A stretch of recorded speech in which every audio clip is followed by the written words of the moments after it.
Moving too fast, moon is lighting up her skin. She's falling, doesn't even know it yet. Having no regrets is all that she really wants. За сайн байна уу? Өдрийн минь дүргий. За сайн байна уу? Өдрийн минь төргий. За өглөөний ч минь юм уу тий айлж аваад халбагдж байгаа тий. Ажлын өдрийн чинь баг өдрийн байна дөө тий. Цэний цагийн өмнө тий. За аль хотоос холбогдчих, Солонгосоос холбогдож байгаа шүү дээ тий. Та өөрийгөө гоё тавчхан танилцуулаач. Одоо би Сөүлээс холбогдчихъя. Би одоо Солонгос ирээд 16 жил, нийтдээ 16 жил болж байгаа. Ерөнхийдөө бол эхний нэг баг 5-6 жил шахуу бол Солонгот улс хурсан. Тэгээд 18 оноос эхлээд бол ажиллаж эхэлсэн байгаа. Эхлээд бол Сөүл их сургуулийн эмнэлэгт 2 жил орчуулагчаар ажиллаж байгаа. Медрикс гэдэг эмнэлгийн олон улсын төвийг хариуцаж ажиллаж байгаа. Өнгөрсөн жилийн 11 сараас бол одоо энэ санхүүгийн зуучлах байгууллагадаа бол ажиллаж эхэлсэн. Тийм хүн байна. Гэр бүл нэ. Аймаа ажил хэрэгч ихч шүү. За гэр бүлийн хувьд болохоор зэрэг гэр бүлээрээ амьдарч байгаа. Нөхөр хүүхдийн нэг хүүхэдтэй. Охин маань болохоор зэрэг одоо ахлах сургууль. Тэгээ одоо юу одоо бас төгсгөөд ингээд бэлдээ шалгалт яах вэ? Аль сургуульд орох вэ гэж одоо манай гэр бүлийн одоо аюул том асуудлын нэг болчоод бид гурав тий ярилцаад л байгаа тий. Зөв. Тэгээд 16 жил болж байгаа гэд би тийч сонсчоод шууд ингэж бодсон байхгүй. Тэ энэ их чи хамаг залуу насна Солонгост тэ энэ гадаадд ингээ өнгөрсөн байж тээ. Тэгээд 16 жил гэдэг бол бас баггүй хугацаа тий. Маш их хугацаа штэ. Тэгээд та энэ хооронд эх орондоо ер нь хэр их ингэж давтамжтай очиж чинь. Тэгээд гадаад ингэж олон жил амьдраад ирэхээр ер нь ингээ бүр дасаацгал ямааргүй санагддаг гэдэг ер нь үнэн юм уу? Тэгэлгүй яах вэ? Ерөнхийдөө бол эхний ээлжинд бол сурж явах явцдаа бол нэг сайн явж чаддгүй байсан. Тэгээд сүүлийн хэдэн жил бол баг өвөлдөө нэг удаач гэдэг юм уу? Зундаа нэг удаач гэдэг юм уу явдаг л та. Гэтэ яг саяны нөгөө хэлсэнчлэн энэ ч ингээд айгүй удаан ингээд хугацааны туршид амьдраад ирэхээ. Одоо хүнд хэлбэл одоо ичвэр ч юм да одоо баг ингээд Монгол төрөөгүй юм шиг болчихж байгаа байхгүй юу? Очоод хоол ундны хувьд ч гэсэндээ ерөөсөө огт таарахгүй. Бүр да ялангуяа нөгөө хоньныхаа махнасаа хордлого аваад ч гэдэг юм уу бүр тиймэрхүү инээдтэй юм болж исэн л та. Тэгээ яг ингээд хордлого авчаад хоньны махнасаа хордлого авчаад онгоцон суусан чинь надад нөгөө юу стюартс нь ямар ч нөгөө санал олохгүйгээр хоньны махтай узаад нөгөө банш санал болгож байсан хөө тэгээд яг өгцөн. Тэгээ нөгөө мэдээд үзсэн чи хоньны махтай чи надад хэлсэн юм. Тэгээ үрдлээд бодчихсон тий. Тэгээд танд ганцхан тохиолдолтой би бас хоньны мах идэж чадхаа болсон шүү нэрээ. Тий. Айгуу гацаад байна. Хоёул хамт юм байна. Хоёулыг өнөөдөр гол ярих гэж байгаа сэдв даатгал тий. Тэгээ бүр миний хамгийн их сонирхол татж байгаа зүйл нь Монголд даатгал нэг тийм Солонгост ирснээс хойш штэ мэдэрдэг болсон. Монголд байхдаа л нэг мэддэг байсан байхгүй. Энд ирээд ажиллаад ингээм амьдарсан чинь ер нь даатгалын систем нь ямар хөгжсөн орн бэ тий. Бүр ингээд биширмээр ялангуяа бүр эмнэлгийн даатгал, эмнэлгийн үйлчилгээ бол Солонгостой бол бүр ярилдаггүй шүү дээ. Тэгэхээр та энэ дотор өөрөө ажиллаж энэ олон жил энийг ингэж судалж ийм туршлагатай хүний хувьд бас би энийг асуумаар байгаа байхгүй. Солонгосын даатгалын тогтолцоо, Монголын даатгалын тогтолцоо хоёрын энэ гоё ялгааг нэг гоё та нэг бүр нэг дотор нь байгаа хүний хувьд гоё тайлбарлаж өгөөч. Яг нь манай Монголд бол анх бүр хаа байсан 1946 онд бол даатгал ингээд үүсэт хөгжсөн байгаа байхгүй. Нөгөө 5 уртаа хушуу маландаа зориулаад бүр ийм даатгалын систем, даатгалын тогтолцоо гэдэг юм бий болцсон. Тэрнээ угаасаа нөгөө манай Монголын хууль тогтолцоо дүрм журм аягүй сайн хэрнээ хэрэгжилт гэдэг юм аягүй тутмаг байгаад байдаг шүү дээ тий. Гэхдээ Солонгосын хувьд болохоор бүр хаа 1800-аад оноос бол эхлэлтэй 1921 онд бол яг ингээд энэ хэрэгжилт нь бол явагдаад эхэлсэн байгаа юм л да. Гэтэл одоо Солонгосын хувьд болохоор зэрэг ерөнхийдөө маш сайн даатгалын тогтолцоо бол хөгжсөн. Бараг Америктэй харьцуулахад бусад Европын улсуудтай харьцуулахад ч гэдэг юм уу ерөнхийдөө нэлээд дээгүүр орж байгаа байхгүй юу. Америкт ч нь бол одоо нэг имлэгт очиход нэг хүн одоо даатгалын нэг тийм даатгалтай байлаа гэхэд ч тийм үйлчлдэг үйлчлэлгүй даатгал гэдгээс хамаарат нөгөө хүн чинь даатгалынхаа одоо хөнгөлөлтийг эдэлж чадахгүй ч гэдэг юм уу тиймэрхүү юм байгаад байдаг штэ. Гэтэл Солонгост бол нэг одоо тухайн хүн маань өөрөө Солонгосын даатгалд хамрагдсан л байх юм бол Солонгосынхаа айлч бүсэд очсон бүх одоо хөнгөлөлт урамшуулж байх үү бүх хөнгөлөлтүүдээ бол юм авах болцоотой байдаг гэсэн. Тийм. Гэхдээ за бүх одоо жишээлбэл манай компанийн хувьд болохоор зэрэг Солонгосын нийтдээ 33 даатгалын компани нэгдсэн үйлчлэгийг бол явуулж байгаа. Маш хямдаар бол одоо хийж өгдөг. Тухайн хүнийхээ одоо жишээлбэл даатгалын хэрэгцээг бид нэр эхлээд нэгдүгээр сонсоод тэгээд даатгалынхаа талаар одоо нарийн одоо ярьж өгөөд тэгсний үндсэн дээрээс тухайн хүнд маань одоо яг юу хэрэгтэй байна вэ гэдэг дээр тулгуурлаж бид нар даатгалаа хийдэг гэсэн үг л дээ тийм. Ер нь даатгал гэхээр нэх уйтгартай. Жохоо үнэнгийн би бол нөгөө ингийн л хүн шүү дээ. Ямар ч нөгөө юм ойлголтгүй. Нэх жохоо уйтгартай нэг тийм сэдв байгаад байгаа шүү дээ. Ер нь тэгээд яг чухал гэдгийг яг ингээ анзаарч харахгүй байгаа шүү байгаа тий. Солонгост амьдардаг монголчууд маань.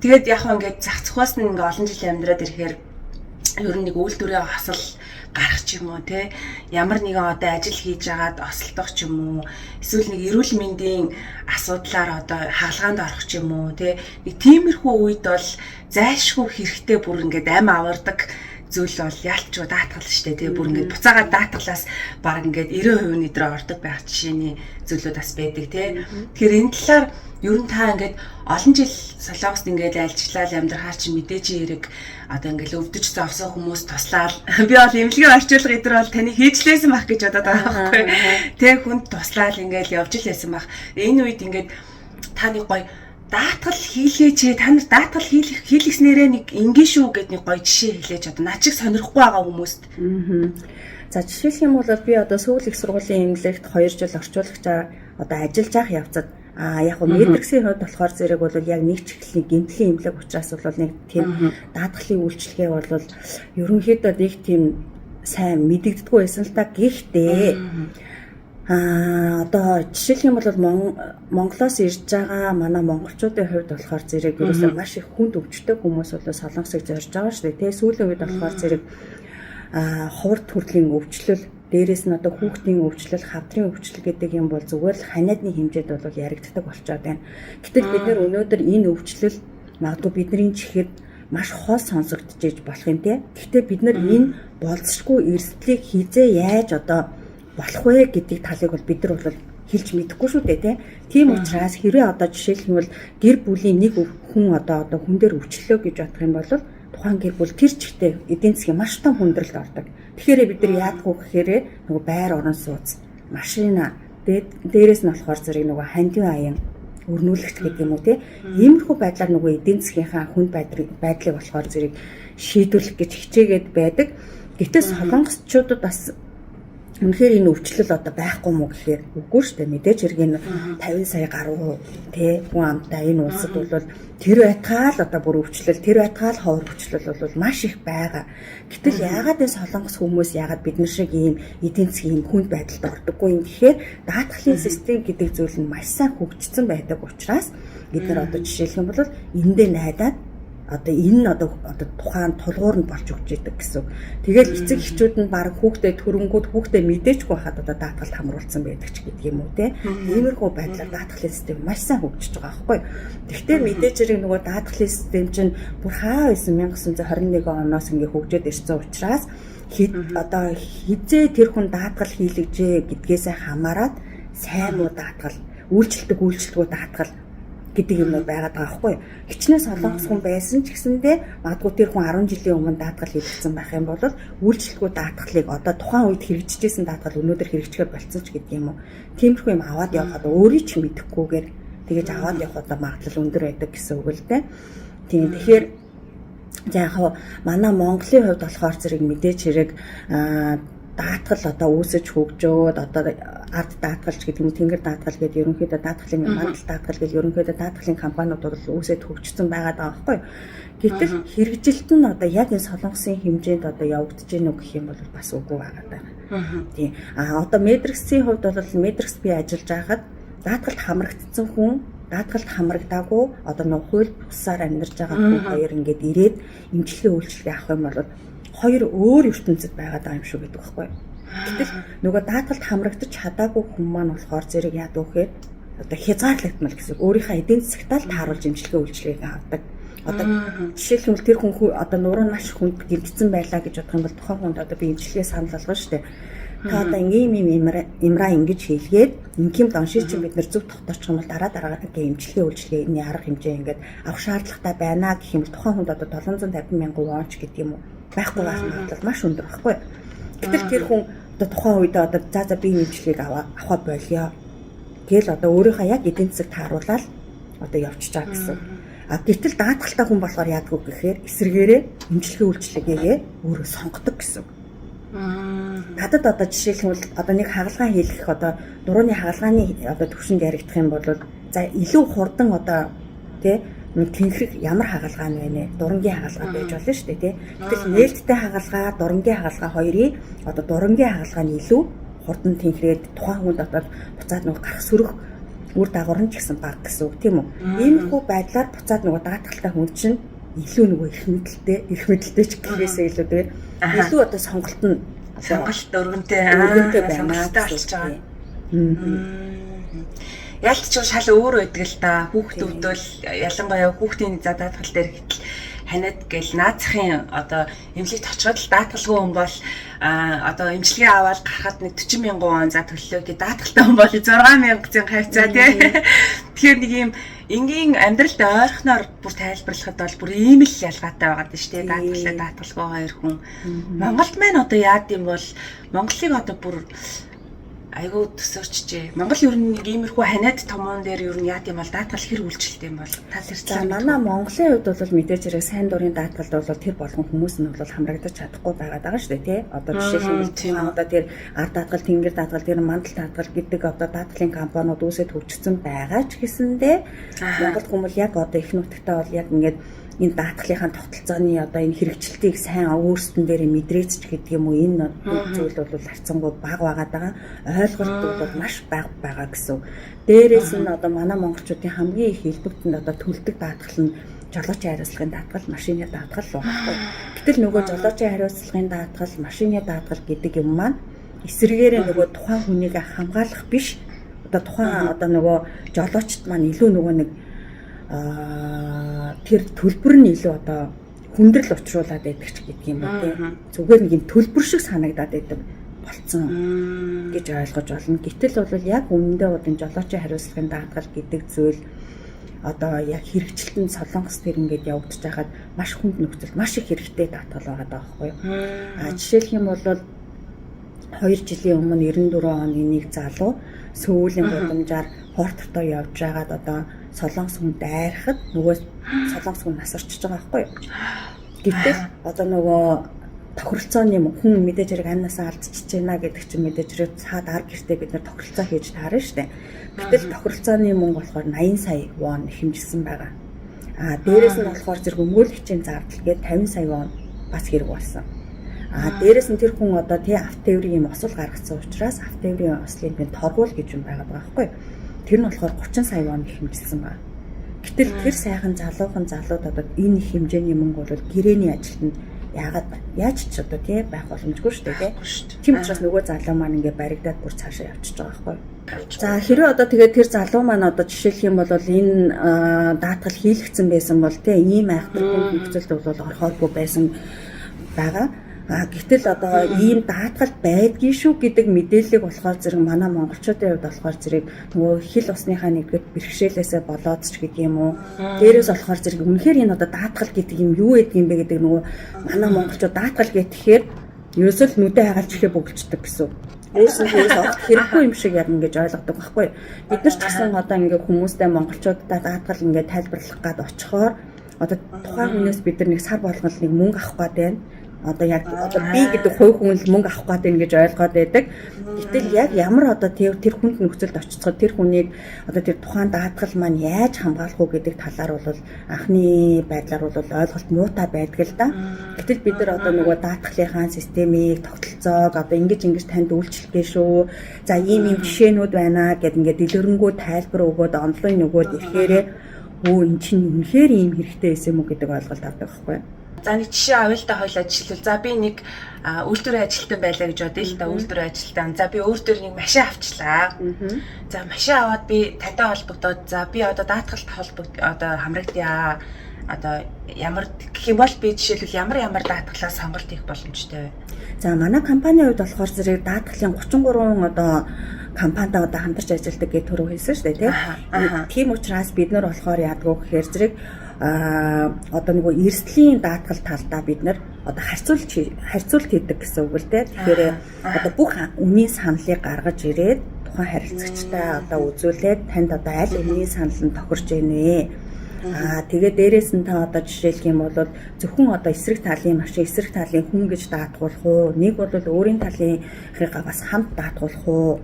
Гэт тухайн хүнийхээ одоо нэг бас эдийн засгийн одоо болцоог асууна гэсэн үг л дээ. Тэгээд одоо хоорондоо одоо зөвшөлтсөний үндсэн дээр гэрээ хэлцээ байгуулж байна. Жишээлх юм бол яг машины марк, тухайн хүний нас гэдгээс хамаарат тэгээд одоо энэ бүхнээс хамаарат ирэхээр нөгөө даатгалын төлөлт нь болохоор зэрэг өөр болоод ирчин л дээ. Харин бүр эсэргээрээ одоо машины даатгал бол залуу байх тусмаа үнэтэй байгаад байдаг. 30 наст авчих юм бол 30 нас авсны одоо хүнлэлт гэж юм байдаг байхгүй. Тэгэхээр харьцангуй хямдхан болоод ирнэ. Түрүү миний хэлсэнчлэн эсрэг талын машин, эсрэг талын хүн гэх юм бол арай илүү хямдхан болчихно. Тэгмээдээ өөрийнхөө талыг бас хамт яачих юм бол нөгөө төлөх төстэй төлбөр маань 2 дахин үржигдээд эхэлнэ гэсэн.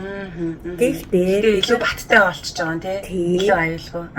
Гэтэл одоо жишээлх юм бол бид нар одоо өөрийн осол хэрвээ гарсан тохиолдолд өөрийн маань машин одоо ямар ч одоо тий авралгүй маш одоо хүнд одоо идэрсэн бол тэрийг яах вэ гэдэг асуулах шаардлагатай болно шүү дээ. Тэгэхээр өөрийн талыг хамгаалсан тэр даатгал байхгүй тохиолдолд бүх одоо тэр төлбөр мөнгийг өөрөө төлтөнө гэсэн үг байхгүй. Тэгэнгүүтээ тухайн одоо машин маань хэдэн оны машин байна гэдгээсээ бас хамаарч байгаа төлбөр мөнгөний хувьд болохоор тийм. Тэгэхээр ерөнхийдөө бол би хүмүүс санал болгохдоо болж өгөл өөрийнхөө талыг хамт даатгуулахыг хичээгээрээ. Тэгэхээр залуу хүмүүс мандаа ялангуяа за бид нар осол гаргахгүй гэд ингээд байдаг байхгүй юу. Гэтэл одоо юу тохиолдохыг бид нар хэлж мэдэхгүй шүү дээ тийм. Мэдэхгүй шүү нэрээ. Тэгээд машины даатгал гэхээр одоо нөгөө хамгийн чухал даатгалуудын нэг бол яалтчгүй нөгөө үйлдвэрийн ослын даатгал байгаад байгаа шүү дээ тийм. Үйлдвэр дээр одоо осолдох ч юм уу гэмтэж бэртэх бүр энэ бол бүр маш их тохиолддог шүү дээ. Ялангуяа монголчуудад байна те ер нь ингээл сонсгоор нэг барилга дээрээс унтсан ч юм уу эсвэл нэг үйлдвэр дээр ажиллаж байгаа гар хуруугаа одоо тасцсан ч гэх шиг те бүр амар кейсүүд ингээд бүр сонсгоос бүр айц өрмөр амар шиг юмнууд бүр ингээд сонсогддог те энэ болгонд одоо би ингэж л одоо тань л да одоо дөнгөж ирээд удаагүй те үйлдвэрийн ажилланаар ирээд удаагүй хүмүүс маань даатгалын тухай одоо хэл бас сайн мэдэхгүй юм чинь бүр таних хүнч байхгүй ингээд ирсэн монголчууд бас байдэн штэ. Ер нь ингээд шууд үйлдвэр дээрээ л ирсэн. Үйлдвэр дээр монгол хүн байхгүй гэл те. Тиймэрхүү хүмүүс маань магадгүй ингээд битэрийн яриаг сонсож байгаа юм бол бас нэг гоё тус өгчөөсэй гэж бодоод байгаа байхгүй. Тэгэхээр та нэг тийм хүн дүү байна гэж бодоод нэг гоё тэр талаар үйлдвэрийн одоо даатгалын талаар нэг гоё тайлбар өгөөч. За гэрээний ажилчдын маань хувьд болохоор зэрэг ерөнхийдөө дөнгөж орж ирэнгүүтээ нэг 20 мянган Samsung Hajy гэдэг одоо компани дээр бол нэг 20 мянган үйлдвэрийн ослын амь насны даатгал гэдэг 30 саяын тийм нөхөн олгууртай даатгалд бол бүртгүүлсэн байдаг юм байлээ. Гэтэл бид нар болохоор зэрэг тухайн даатгалыг ингээд яг судлаад үзэх юм бол одоо жишээлх юм бол яг ийм эрсдлийн даатгал талдаа одоо жишээлбэл даатгалын компаниг болохоор зэрэг хүнтэй холбоотой хэсгийг даатгадаг даатгал буюу эрсдлийг одоо даатгадаг даатгал гэсэн одоо хоёр хэсэгт хувааж үзэж байгаа байхгүй юу. Гэтэл хүнтэй холбоотой хэсэг нь гэхээр одоо өвчлөлч байдаг юм уу те хүний амь насч гэдэг юм уу тиймэрхүү яг хүнтэй холбоотой хэсгийг даатгах гэсэн. Гэтэл эсэргээрээ эрсдлийн даатгал гэдэг ихээр нөгөө үйлдвэрийн ослын одоо тийм машины жолоочийн харилцааны даатгал одоо галынч гэдэг юм уу тий дандаа нөгөө нэг эд хөрөнгөтэй холбоотой даатгалуудыг одоо даатгана гэсэн. Гэтэл монголчуудын маань ерөнхийдөө гэрээний ажилчдын хувьд болохоор зэрэг самсам хаажаа буюу эрсдлийн даатгалд болохоор зэрэг амь насны даатгал бол даатгуулсан байгаа байхгүй юу. Энэ нь бол зүгээр ерөөсөө нэр төдийн даатгал гэсэн үг. За гэтэл энэ эрсдлийн талын даатгал болоод ирэхээр яадгүй гэхээр зэрэг тухайн хүн хэрвээ үйлдвэрийн одоо ажлын байран дээр одоо амь настаа алдчихлаа гэж үзэх юм бол одоо жишээл гинтих байв уу одоо ослих байв уу одоо юу гэдэг чинь тийм хідэн одоо нөхцөлийг одоо тухайн үедээ хангаж чадсан байна уу гэдгээсээ хамаарат 3 дахь житгээ тэрийг нотолж ээж тухайн одоо даатгалаас тухайн мөнгийг авч чаднаа гэсэн. Гэтэл хэрвээ тэрийг нотолж чадахгүй бол тэр хүн тэр даатгал ерөөсөө хамрагдах ямар ч боломжгүй гэсэн авах ямар ч боломжгүй гэсэн үг байхгүй. Тухайн даатгалаасаа. Гэтэл одоо ингээ миний жишээнээс ингээд аваад үзэх юм бол саяхан 2 жилийн өмнө нэг залуу маань ингээ хуруугаад тайруулаад одоо ингээд одоо үйлдвэр дээр бол хүн санаандгүй байдлаас үйлдвэрийн осолд орж байгаа шүү дээ тий. Гэтэл ингээд нөгөө хуруу нь ингээ тасарчж байгаа байхгүй юу. Гэтэл яг үйлдвэрийн зүгээс бол бүр ингээд тасарчж байгаа юм ямар тий бүр ингээд тасарцсан. Амар юм бэ. Тэгээ нөгөөг чи бүр ингээд цус алдаад бүр ингээд амар ингээд одоо бүр нэлээд их хэмжээний одоо цус алдалтанд орж байгаа юм л та. Гэтэл үйлдвэрийн зүгээс болохоор нөгөө хүний чинь аваачаад энэ жижигхэн имлэг дээр аваачингуудаа зүгээр анхан шатны юу имлэгийн үйлчлэгээ үзүүлсэн байгаа байхгүй нөгөө тасарсан юуг нь хурууг нь ингээд зүгээр ингээд ойцсон. Гэтэл нөгөө цус алдалт гэдэг зүйл маань өөрөө тогтоогүй цаад гэмтэл нь өөрөө хിവэрэ байгаад байдаг. Гэтэл нөгөө залуу яг үедээ нөгөө үйлдвэрийн зүгээс бол нөгөө эмчилгээний төлбөр мөлбөрийг нь барагдуулаад ч гэдэг юм уу тухайн хүнд бол одоо яг үйлчлэгээ авч байгаа хүний хувьд бол хил ус мэдэхгүй тийм учраас сайн мэдэхгүй хагаад байгаа шүү дээ. За миний одоо эмчилгээний төлбөрийг л одоо төлчлөөдөл гээ те. Гэтэл нөгөө залуу маань яг одоо гэртээ оройдоо харангууд чинь нөгөө цус алдалт нь зогсоогүй байх жишээ нэ ч гэдэг юм уу. Маш одоо хүнд одоо шокны хэлбэрт орж байгаа байхгүй. Тэгээд одоо бүр яалтчгүй түргэн тусламжаар одоо бүр том эмнэлэгт ингээд очиход нөгөө буцаад нөгөө том эмнэлгээс нь асууж байгаа асуулт нь болохоор зэрэг энэ анхны тусламж үйлчилгээг одоо хаана авсан бэ? Яагаад ийм одоо тусламж үйлчилгээ үзүүлсэн бэ? Энэ хүн хаана битсэн бэ гэдэг асуултууд гарч ирж байгаа байхгүй. Гэтэл нөгөө үйлдвэрийн зүгээс болохоор зэрэг өөрсдөө тэд нар чинь нэг тодорхой хэмжээний хамгаалахын тулд энэ хүн болохоор зэрэг ажлын байран дээр биш зүгээр ингээд өөр гадаа ч юм уу юм хийж байгаа ч гэдэг юм те ингээд битцсэн юм аа. Бид нар болохоор зүгээр анхан тусламж үйлчлэгийг болоод ингээд ахуулсан байгаа ч гэдэг юм. Ерөнхийдөө яг үйлдвэрийн ажлын байран дээр бол осолцсон ингэж одоо те гар хурууга тасцсан гэж хизэж хэлдэггүй гэсэн. Ямар муухай юм бэ? Одоо жишээлбэл нэг 4 даатгал байдаг байхгүй юу? Хэрвээ аль биесээр ажиллаж байгаа хүн одоо нөгөө үйлдвэрийн ослын даатгал, эрүүл мэндийн даатгал, дээрээс нөгөө ажил хангагчийн даатгалч гэдэг юм ингээд 4 даатгал байгаад байдаг. Гэтэл одоо хүмүүсийн хаягүй сайн мэддэг санжээ пуун буюу үйлдвэрийн ослын даатгалаас болж өгвөл үйлдвэр тэнцээс нэг барагдвал тэр даатгалын одоо нөхөн олборын эмч гэдэг юм уу хөхгүй байхыг хичээдэг гэсэн. За үйлдвэрийн зүгээс одоо жишээлх юм бол сар тутамд үйлдвэрийн аюулгүй байдлын одоо сургалт гэж юм явдаг байхгүй юу. Гэтэл одоо тухайн үйлдвэрт ажиллаж байгаа хүмүүс маань одоо хил усны хувьд хэрвэлээ тий. Тэр одоо нарийн ширээ тэр болгоныг ойлгох мэдэж боломжгүй шүү дээ. Гэтэл тэрийг одоо сургалтыг яаж явуулсан гэдгээ одоо нотлох гол юм нь болохоор зэрэг гарын үсэг авдаг гэсэн байхгүй юу. Гарын үс зуруулаад за энэ хүн би одоо үйлдвэрийн аюулгүй байдлын сургалтыг явуулцаа гэж тэрүүгээрээ нотолдог.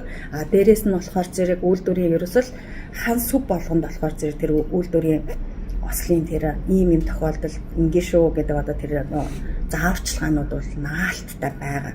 Тийм учраас тэр хүнд бол сургалт иймэрхүү байдлаар бид нар явуулсан гэдэг боловч одоо яг манайхан бол тухайн одоо сургалтыг яг бүрэн төгс авч чадж гэнэ үгүй бас үгүй байгаа. Тэгэл бодохоор яг энэ үйлдвэрийн ажилчид ер нь энэ даатгал төлөх боломжтой хүмүүс бол ер нь яаж игээл яг энэ өөрийнхөө төлөө яг энэ даатгалыг тэгээд би ерөнхийдөө монголчуудаа юу ихийг хүсдэг вэ гэхээр энэ одоо сард төлж байгаа төлөлт бол тийм чухал биш шүү.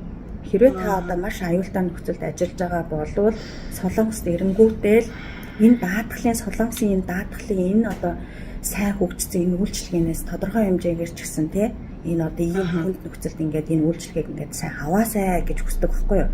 Дээрээс нь болохоор зэрэг манай оюутнууд бол муу ялгаагүй шүү дээ. Ирээл одоо дан ганц одоо хичээлдээ яваад сураад байгаа оюутан бол бас их цөөхөн шүү дээ тий. Болж өгөөд одоо өөрсдийнхээ төлбөр мөнгийг бас яаж нэг олчих уу гэж хажуугаар нь бас ажил хийдэг тий. Гэтэл одоо нөгөө залуучууд нь болохоор дандаа нүүлгэлтийн ажил хийж байгаа. Охтууд нь болохоор зэрэг буудлын ажил хийж байгаа ч гэдэг юм уу. Гэтэл би муу ялгаагүй 2002 оны залууд даатгал санал болгоход нөгөө залуугийн маань хувьд болохоор ингэж байгаа. Ихчээ би одоо ийм залуу юм чинь би юу яахгүй өвдөхгүй гэж хэлж байгаа. Би өвдөхгүй гэж. Тэгээд тэгсэн чинь нөгөө залуу маань нүүлгэл хийдэг залуу ээж таарсан. Тэгээд яг 7 хоногийн дараа бороотой өдөр нөгөө нэг садарыг гээд нэг ийм машин байдаг шүү дээ. Дээшээ өргөж гаргадаг. Дээшээ халтарч унангуудаа бүдүүн гуяа хугалцсан байгаа байхгүй юу? Тэгэнгүүтээ нөгөө залууд маань 8 саяын эмнэлгийн төлбөр гарч ирсэн байгаа. Тэгээд за одоо ихчээ миний одоо би ийм шалтгааны улмаас ингээд бэртчлээ. Би одоо ийм эмнэлэгт байна. Гэтэл миний эмчилгээний зардал одоо ингээд 8 сая гараад ирлээ. Одоо би таны одоо таатгалт чинь хамрагдаад хийж ч байсан хамаагүй төлчихё гэж байгаа байхгүй юу? Гэтэл одоо нөгөө хүний одоо өвчний түүх нь аль хэдийн юунд одоо орцсон тий эмнэлгийн түүхэнд орцсон байгаад байдаг. Тэгэхээр за их чинь уучлаарай. Одоо бол би чамд туслах одоо ямар ч болцоогүй байна. Чи одоо миний тухайн үед одоо санал болгож ирсэн үед л одоо 20-30 мянган даатгал хийлэгдсэн бол энэ болгоны чинь одоо би чамд туслах болцоотой байлаа гэж одоо хэлжсэн тохиолдол үргэлж байгаа даа. Маш харамсалтай тий. Маш харамсалтай. Дээрээс нь бас аль үшээний нөгөө нэг 2 хөхөндөө аюу том хөхний хавдартай болцсон эмэгтэй муу ягалгаагүй тусламж гуйгаад ирж байгаа байхгүй юу. За би ингээд ийм 2 хөхөндөө ийм хавдрын он шавчлаа. Би одоо 200-аас ч хамаагүй надад даатгалт ч ороод төлөё гэж байгаа байхгүй юу. Гэтэл муу ягалгааг төрөм өвдсөн байсан учраас даа ялангуяа хавдрын онш авчгаар тэр хүнд туслах би ямар ч болцоогүй болоод эхэлж байгаа юм л да. Тэгэхээр хүмүүс яах вэ гэхээр зэрэг дөнгөж Солонгост ирэнгүүтээ нэгдүгээрт хоёрдугаарт нь ямар нэг байдлаар эмнэлгийн түүхгүй байгаа дээрээ даатгалд орчих нь маш хямдхан. Дээрээс нь хамрах үрээ одоо нөгөө тухайн биеийн одоо тий даатгах хамрах үрээ маш өргөн хүрээнд хамруулж болтгоо гэсэн үг. Гэтэл эмнэлгийн түүх орчих юм бол хамрах үрээ харьцангуй бага олонгуудаа төлбөр мөнгө ч гэсэн өсөөд эхэлдэг байхгүй.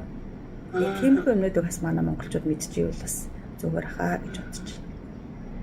Таны ярингээл сонсоолсож их л хэцүү юм кейсүүдтэй тулгарч исэн юм хүн байна даа л гэж бодсон. Өмнөөс ч нэгээд би нэг одоо нэг 2-3 хаан одоо юутай л тохиолдож исэн зүйлийг ингээд сонсоход л ингээд бүр сэтгэл ингээд айгу тухгүй болж байгаа байхгүй юу. Яа ингээд тэгэж амар гэмтдэг гэж бодохоор үнэн л дээ энэ бол яалтч үнэ угаасаа энэ бол зөвхөн ингээд наад цахан шүү дээ. Ер нь л энд айгу хүнд хэцүү ажил хамаг хэцүүгийн л ер нь гадаадууд хийдэг шүү дээ тий. Хамаг л хэцүү хамаг л аюултайг нь бид нар хийж ингэж байгаа хүмүүс шүү дээ. Тийм болохоор сэтгэл өвдөж л цоолаа ярагтай сонсоод тий. Ингээд гэрээний залуучууд гэхээр яадгүй гэхээр зүгээр хамгийн цэр залуу хамгийн одоо тий эрүүл саруул гэсэн хүн болгон бол ирж байгаа штэ. Гэтэл энд ирчээд гэр бүлийнхаа төлөө нэг зориг өвөрлж ирчээд тэр хүн ингээ бэртээд гар хөлөнд ингээ таригдаж ирэмдэг болчих юм бол үнэхээр харамсалтай тийм үү. Гэтэл одоо тэгтээ Солонгос улсын ийм даатгалын систем гэдэг ийм сайхан хөгжөөд байгаа юм чинь тэр болгон гэхдээ бол ерсүү хүн болгон бол энэний талаар одоо мэдээж хэрэг тийм амархан мэднэ гэж бол байхгүй л дээ. Гэхдээ иймэрхүү одоо бид нар иймэрхүү нэвтрүүлгийн югаарч гэдэг юм уу те хүмүүс ингээд түгээчих юм бол хүмүүс ч гэсэн заа үнэхээр ийм байдаг юм биш үү гэдэг тодорхой хэмжээний ойлголттой болчихсон бол өөрсдөө хас тодорхой хэмжээнд хамгаалах бүрэн болцоотой юм аа гэж л бодож л байна л да. Яг үнэ. Та ер нь хэр их оронч үзэлтэй хүн бэ? Одоо ингээ олон жил басан чи амар их оронч аснаа уу яаж ийн? Ер нь бол амар их оронч юм шиг байгаа. Одоо жишээл ингээл одоо энэ ерөнхийдөө би энэ даатгалын ажлыг эхлээд одоо ингээл ер нь маш олон юм дээр л орчуулга хийж байгаа юм л да. Одоо жишээл тэр өгүүлбэрийн одоо тэр ямар нэгэн одоо хоорондоо маргалдаацч гэдэг юм уу тий. Тэгэх юм бол болж өгвөл одоо монгол хүнийхээ тал зах хэвчээ тий. Одоо нөгөө монгол хүнээ л хамгаалах гэдэг шүү дээ. Ийм тохиолдолд бол ингэсэн гэл одоо монгол хүнийхээ талд ингээл яриад байгаа юм л да. Тэгэл энэ тэнд ингээл явж байгаа л одоо жишээлх юм бол Монгол орны одоо ингээд нэвтрүүлэг гарч илаа гэхэд ч муу юм ин арай ингээд өөр өнцгөөс нь харуулж бол энэ өнцгөөс нь ч гэсэн ингэж харуулж олдгоо штэ гэдэг ч гэдэг юм уу тий. Нэг бол ингээл зарим солонгосчууд ихний ээлжинд бол аягүй тэгэж асуудаг байсан л да. Танаа Монголд ч энэ кофе байгаа юу гэх ингээд яа тэгэхээр нөгөө нэг нэвтрүүлгээр гарч байгаа юмнууд нь болохоор дандаа юм хөдөөг харуулад байдаг. Гэтэл бид нар чинь өөрсдөө болохоор зэрэг хотоос ирсэн байгаад байдаг. Гэхдээ эдгээр чинь бүгдээрээ одоо Монголд байгаа. Монгол одоо бас юм хоттой ингээд тэгэл бас тэр өнцгөөс нь бас яриад ингээ та нар одоо бүгдээрээ морь уун чаддгүй ч гэдэг юм уу тийм. Яг тийм нэг аягүй асуудаг байхгүй. Танаа Монголч чи ийм байдгүй гэл. Одоо тэгтээ ерөнхийдөө өнгөрсөн жилээс ахуулаад арай өөр өнцгөөс бас Монголыг бас арай хардаг болсон юм шиг надад санагдаад байгаа монголч солонгосчуудын хувьд.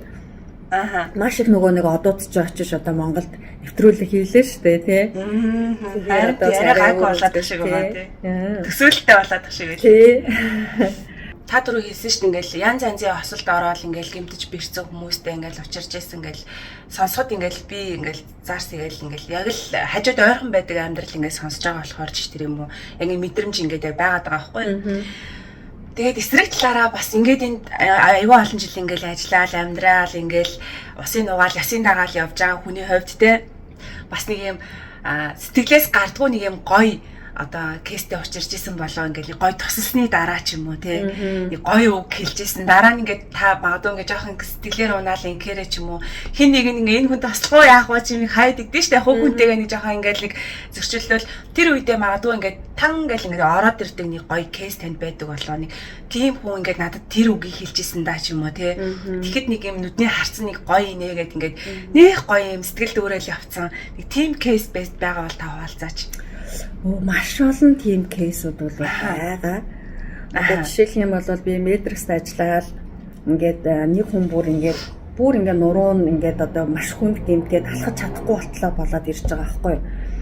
Тэгэж ирээд нөгөө хүндээ би бол ингээд эмнэлгийнхаа орчуулгыг хийгээд маш одоо сайхан одоо нөгөө үйлчлэгээ үзүүлээд нөгөө хүмүүс бүр хагалгаанд орчоо тэрний дараагаас бүр та нар үнэхээр буянтай ажил хийх юм. Тэр та нар гэдэг хүн одоо энэ орчуулагчид эмнэлгийн орчуулагч гэдэг хүн байхгүй байсан болоод одоо бид нар тий одоо яах байсан болоо гэж мэдээч одоо хэлний бэрхшээлээсээ болоод нөгөө хүмүүс чи хэлээ гэсэн санаагаа хэлж чадахгүй нөгөө нэг одоо эмчийн зүгээс ч гэсэндээ одоо нөгөөх нь одоо ингээл тайлбарлах чадахгүй ингээд маш их хэцүү байдалд ингээл орж байгаа л да. Тэгэхээр ч одоо орчуулагч гэдэг хүн бол тухайн яг энэ голд нь бол маш том үүргийг гүйцэтгэж байгаа байхгүй юу. Тэгээд тэр хичээс бол би өстө үнэхээр одоо бүр чамдтай маш их баярлаа гэдэг үгийг одоо аяг сонсч байсан. Дээрэс нь бол бас нөгөө визээ сунгаж чадахгүй ингээ уучраа олохгүй явж байгаа нэг залуу бас надад хандж байсан. Тэгээд миний бас нөгөө даатгал хийлгэсэн үйлчлүүлэгч л дээ. Тэгээ нөгөө залуугийн чинь би одоо визээ сунгаад одоо жишээлх юм бол G1-тэй залуу байсан байхгүй юу. Тэгээд визээ сунгаад ингээд цаашаа ингээд бүр сайхан бүр дахиад жилээр ингээд сунгагдаад гараадсэн чинь өстө маш их баярлалаа амраас нэрээ хэрвээ би чамаа байхгүй сууд одоо хаашаа явах вэ? Нэг хүнд одоо жишээлх юм бол манайхан яадгүй гэхээр зэрэг визээ сунгуулъя гэх юм бол одоо нэг хуулийн товчоонд одоо хандаад маш өндөр үнээр одоо мөнгө төгрөг сая хэдэн 100 мянган воны одоо мөнгө төлөөдч гэдэг юм уу тэгээд дандаа тиймэрхүү байдлаар одоо үйлчлэгээ авдаг л та. Гэтэл ч одоо бид нар одоо хил устай хүмүүс бид нар одоо юу их вүлээ те иймэрхүү юм дээр л одоо туслая штэ. Тэгээд одоо хэрэв би одоо чамайг авахгүйс бол муу ялгаагүй сая хэдэн 100-аас ингээд сунгуулж байгаа штэ. Гээд бас муу ялгаагүй тэгээ баярлаа гэд хэлжсэн. Энэ дэр нэрээ бас нэг яг энэ хувийн чанартай асуулт ч заяа ямар гэж. Одоо жишээлбэл иймэрхүү төрлийн кейсүүдтэй аягүй таарч исэн байхгүй. Одоо эмнэлгийн орчуулга хийж өгөөд эсвэл одоо нэг визний тал дээр нь туслах ч юм уу. За ялангуяа нөгөө харын одоо бичиг баримтгүй хүмүүст ингээл туслах юу зөндөө олон гардаг штеп. Эмнэлийг дагуулж явах ч юм уу. Ямар нэгэн асуудалд орох юм бол цагдаагийн газар очиж орчуулга хийж өгөх ч юм уу те. Ер нь ингээд энд удцсан одоо олон жил амьдарч байгаа бичиг баримтын хувьд одоо ингээд бүх зүйл нь тэгшгийн ийм хүмүүс бол ингээд нөгөө арай жоохон дорой буураа хүмүүстэй ингээд туслах иймэрхүү зүйл зөндөө олон байдаг штеп. Тэр тал дээр би иймэрхүү юм сонсч байсан байхгүй. Одоо ингээд бүр амныхаа зоргоор шууд ингээд одоо нэг орчуулга хийж өнгөтлээ. За тэгэл нэг саяг л хийчихгүй юу да. 2 саяг л хийчихгүй юу да гэл манай монголчууд яг нөгөө сайнаа дагаад жоохон юм сар зүйлүүд яг үнийг хэлэхэд байдаг штеп. Энэ бол байдаг. Одоо нөгөө чадахгүй мэдгүйгийн дайламдуулаад одоо ингээд хэмжээний мөнгө салгах ч юм уу нэг ингэж хоолгох те магадгүй ингээд мэдээж тэр хүнд цаг цаваа зориулаад орчуулга энэ төр хийж өгж байгаа юм чинь тодорхой хэмжээний ингээд цалин хүйс авахыг бол үгүйсгээгүй шүү. Энэ бол байж болох зүйл. Гэхдээ жоохон хитрээд байдаг нэг юм шунлын төрлийн зүйл ажиглагдаад байхгүй тий. Та тэрэн дээр ер нь хэр тийм зүйлүүдтэй учирч ирсэн бэ? Бас ямар үзэл бодолтой явдаг вэ? Тэр тал дээр. Ер нь бол за яг мэдээж хэрэг тухайн хүн хөдөлмөрлөж чинь тийм үү? Орчуулга хийхэд бол яг үнэхээр одоо тийм орлого олё, энэ орчуулгаар орлого олё гэж байгаа хүний байр сууриас бол энэ бол орлого оржуулаад болно. Мэдээж хэрэг бас энэ талаас ч гэсэн хэрэгцээ нөгөө талаас нь ч гэсэн чаддаг юм байна тийм үү? Гэтэл сүүлийн үед одоо миний анзаарж байгаагаар одоо энэ хууль бус хаар амьдарч байгаа одоо хүмүүсийг G1-д одоо сольж өгөөд маш өндөр төлбөрүүд аваад байгаа байхгүй юу. Гэтэл энэ дээр үнэхээр хийгээд байгаа юм нь бол тэр одоо үнэхээр тэр хүн орчуулаад тийм одоо сүртэй тийм бол байхгүй. За хэл мэддэг хүн бол баг бичиг баримтыг авч ичвэл иммиграшнд авчиад өгөхөд л баг ингээд нэг солих юм юу болчихж байгаа байхгүй. Яг гоо тэр тухайн хүн одоо ямар шалтгааны улмаас G1 рүү сольж байгаа юм бэ гэдэг одоо нэг юм юугийн шалтгааныг бичдэг гэсэн үг л дэс хаяу гэж яриад байдаг. Тэрийг нь бол бичнэ. Гэхдээ тэр нь л одоо нэг тодорхой хэмжээний солонгос хэлний бол шаардлага гарч байгаа тий. Гэтэл тухайн имэйл биччих юм бол G1 рүү солиход бол тийм хүндрэлтэй зүйл байхгүй байгаа байхгүй. Гэтэл тэрүүхэн тэр зүйлийг хийгээд сая 500 мянгаыг авна гэдэг бол бас энэ арай л хитэрсэн үнэ. Арай л хүн чанаргүй юу? Тий, арай л хүн чанаргүй. Эсвэргээрээ миний хувьд бол ерөнхийдөө яадаг вэхээр угаасаа л миний ажлын хажуугаар эдрийг бол амжуулах боломжтой байдаг. Тийм учраас болж өгөөд би үнэгүй орчуулга хийсэн ч гэсэн үнэгүй. За монголчуудаа яаж одоо туслах боломж байна? Гэтэл ингээл өөрийнхөө чадах хэмжээгээр л туслахыг хичээдэг л гэсэн үг л дээ. Тэг хүмүүс ингээ гайхаад байдаг байхгүй. Чи яагаад мөнгө авахгүй байгаад байгаа ингээ? Битсэн байх чинь. Одоо бүр даалгавраа одоо ингээд надад ингээд даатгалд хамрагдсан хүмүүс ах юм бол тухайн хүмүүс маань ингээд янз бүрийн одоо тий солонгосын хууль зүйн хувьд ч юм уу эрүүл мэндийн хувьд ч юм уу бэрхшээл болгох угаасаа л миний хийдэг ажил учраас би тэрэнд ч очиж тусалчаа тэгээд өгөө ингээд өгөө гэл ингээд тусалдаг л да тий эсэргээрээ харин мөнгө авахгүй болохоор чи яагаад авахгүй юм гайхаад л тий зарим нэг нь бол 50,000 вон ч юм уу ингээд өгөхгүй л хичээдэг ч гэдэг юм уу яах юм бэ чи харин эсэргээрээ наадгаа чи өөрөө тэр имчилгээндээ тэгээд зарцуулаа гэл тэгээд өнгөрдөг л дөө тий тиймэрхүү байдлаар тэг би бол сонсч л байсан. Сонсгон битэл зарим нэг тийм хүмүүстэй бол нүүр тулж л байсан. Үнэнгээ хэлэхэд бол одоо юу гэдэг нэг одоо нэг асуудалд ороод цагдаагийн газар ч юм уу тий очоод энэ тийм тэр нэг сүртэй асуудал бас биш байлаа гэж бодоход за нэг хичээхэд данс руу нэг саяг хийчихгүй дөө гэл дансаа өгөөд явдаг ч юм уу тий.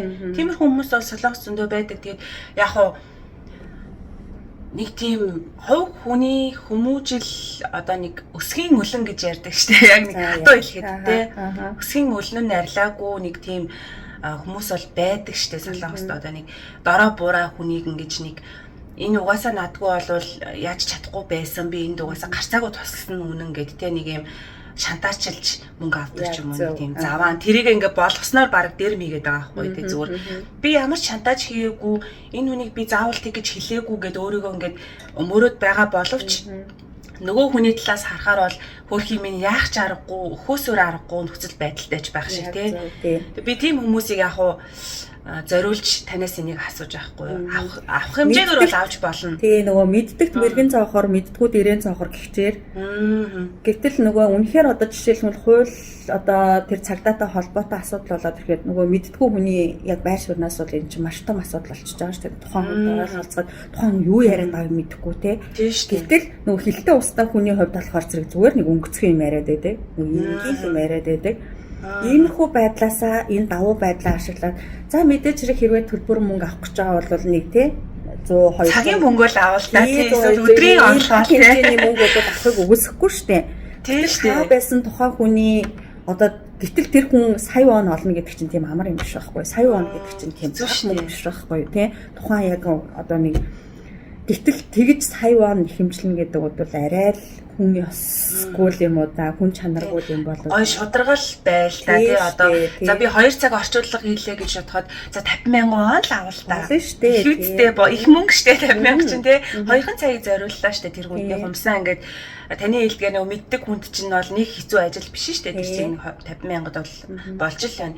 Тэгэд яг хуу хитрхийн шунсан зүйл тэгэл явандаа тэгэл ер нь үр ашигын тэгэл хөрх юм хүртгэл байх төө. Би бол тэгчлээд тий. Ер нь үнэн амьдарсан хүн л ер нь тэгэл нэг үннээр явал нэг өхөр тэргээр тулааг үзэн гэдэг шиг тий. Яг зөв. Бас нэг тийм гоё байгаасай 3 сая уйлаа түрүү хэлсэн ш хоёлаа ярьжсэн штэ. Би эндээ жоохон хайртай байвал бас гоё доо. Бас үнгөө тусал гэж хэлээгүй штэ тий.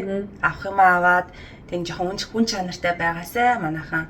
За тэгээд илүүдтэй хойлоо хайсан бол ойлгох тий. Авах гэх ухаанаар хандна бидтэй. Бид хоёр бас нөгөө энд ажиллаж амьдардаг хүмүүсийн хувьд өөрсдийнхөө үзэл бодлыг л илэрхийлсэн төдий тий. Бас тэр тал нь бол бас ерөнхийдөө жоохон бас хитрхи байгаа тэр бол.